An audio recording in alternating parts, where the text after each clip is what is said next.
Time now for a special edition of the EST Rink Report as Edmonton Oilers' first full practice with Kris Knoblauch at the helm after his first full win. Joining us, Derek Van Diest from NHL.com. Let's start with what we saw at practice today, DVD. A lot of pace, not a lot of time at the whiteboard. You like that? Yeah, I do like that, and that's what he needed. He needed to come in here and, like he said, make it fun, get a lot of pace, let the guys get their legs under them. They don't want to spend a lot of time with the whiteboard going through drills and whatever. That's the prep time you do before practice. Right. They use the 45 minutes of practice here to go through those drills and to kind of keep the feet moving. It was an up-tempo practice. I think it was a good start for the new head coach, and they had fun at the end. So I think that's it's kind of interesting because the mood on this team has been from down to up, and to see them laughing and joking, having some fun. It's kind of refreshing. So it was good. It was a good first day, I think, for Kris Knoblauch. Fun at the end of the practice too, 1v1v1 in one zone. It looked like they were enjoying themselves, guys having a good time. And then the losing team had to do a hard lap, so a little bit of pain for the fun as well. The other thing too, this Oilers team now finds itself on a winning streak, and I use that term loosely, back-to-back wins. What did you see last night in that game against the Islanders that you liked, or was it the Oilers just finally waking up a little bit, playing against an Islanders team that had been struggling, losing 4 straight going into that game? Yeah, you have to wonder if it's more the Oilers or the Islanders. The Islanders didn't look like a very good team at all. No. But the Oilers did get some goaltending. They got some goaltending throughout the game, which they haven't had this year. Their power play woke up, which it hadn't been going this year, and they played well defensively. They kept the mistakes down, which they didn't get under Woodcroft this year. Yeah. So there was 3 elements there that I thought that the Oilers did that they didn't do under Jay Woodcroft. But I thought they were pretty patient in the game because there's long stretches there where nothing was going on. It was 1-1. That second period may have been the dullest period of hockey we've seen in a while here. But they stuck with it. They figured they stuck with it.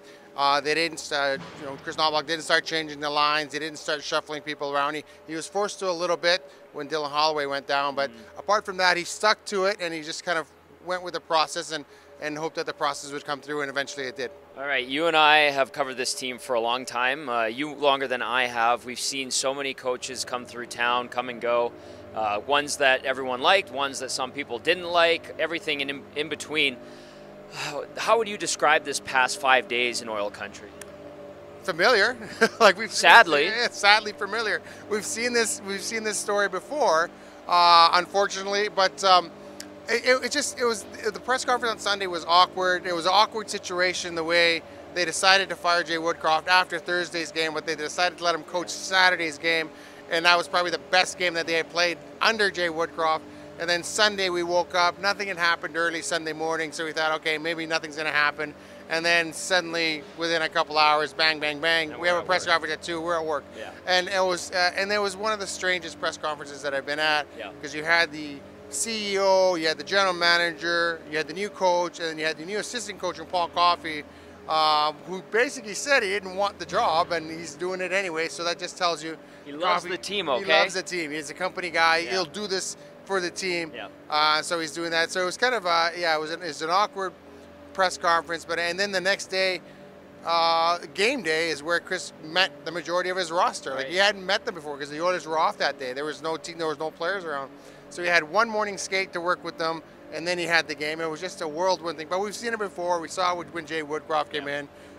We've seen it before when they've made coaching changes in the middle of the season, Hitch, and then when they let go of Dallas Eakins, Todd Nelson came in, and there was just a lot going on, and it's been a crazy last 48 hours here in Edmonton. All right, let's look ahead. Wednesday night against the Seattle Kraken, the Oilers handing Seattle a 4-1 defeat in Seattle over the weekend on Saturday. I'm sure they're going to be a little bit angry and upset about that one. The Kraken will be, and then the Oilers off to an Eastern Conference road trip that starts on Tampa Saturday afternoon through Florida, Carolina, wraps up American Thanksgiving in Washington, another afternoon game there.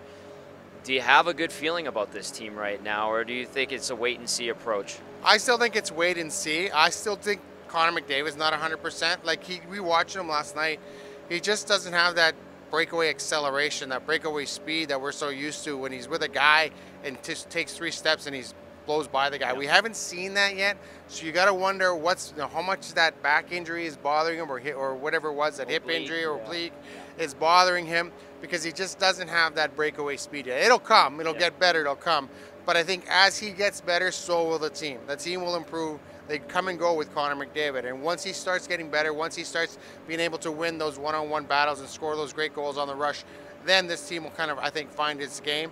Right now, they just have to be tight defensively. They have to get good goaltending. And they're going to have to grind out wins like 3-1, 4-1, like they did last night. Last night it was a grind. And that's how they're going to have to play going forward until their superstar is back to being where he was before. A couple housekeeping things, like DVD mentioned, Dylan Holloway sounds like he'll be out for a while. Connor Brown did skate. Maybe he's getting close to coming back. And Leon Draisaitl fined for the dangerous trip on Bo Horvat yesterday. $5,000 for Draisaitl after that one. The Oilers take on the Kraken Wednesday night. We'll have the pregame for you at 5 p.m. right here on Edmonton Sports Talk.